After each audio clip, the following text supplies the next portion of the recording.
மனோ இச்சைக்கு சார்பாக இருக்கிற நேரத்தில் அசர்களை கொண்டு ஆதாரம் காட்டுறது, மனோ இச்சைக்கு சார்புக்கு எதிராக மனோ இச்சைக்கு எதிராக வர டைமில் அசர்களை என்ன செய்யறல எடுக்கிறல. அதாவது ஹதீஸ்களை, குர்ஆன் வசனங்களை, சஹாபாக்களோட அந்த செய்திகளை எல்லாத்தையும் ஆதாரம் காட்ட சந்தர்ப்பத்தில் நம்மளுக்கு தோதுவா வந்து அப்துல்லா பின் மஸ்ஊத் சொல்லிக்கிறாங்க, அபூபக்கர்லாம் சொல்லிக்கிறாங்க, உமரெல்லாம் சொல்லிக்கிறாங்கன்ற தோது இல்லாட்டி என்ன அபூபக்கர் உமர்லாம் சொன்னால் மார்க்கமாயிருமான்றது, அல்லது வந்து என்ன சொல்லாமல் மறைச்சிட்டு போகிறது, இது மனோ இச்சைக்கு ஏற்ப ஆதாரங்களை என்ன செய்கிறது நம்ம பயன்படுத்தி கொண்டு போவதற்கு சமம்.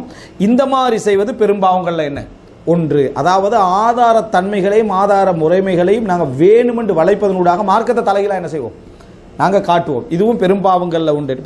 இப்போ சொல்லக்கூடிய இந்த பெரும்பாவங்கள் எல்லாம் பாருங்கள், ஒரு 4-5 எல்லாம் அந்த மதுஹபு முறை வாதிகள் அல்லது குர்ஆன் சுன்னாவுக்கு முரணாக பேசக்கூடியவங்க, மனோ இச்சையை பின்பற்றக்கூடியவங்க வைக்கக்கூடிய வாத முறைமைகளுக்கு எதிரான விஷயங்களை தான் இதில் சொல்கிறாங்க.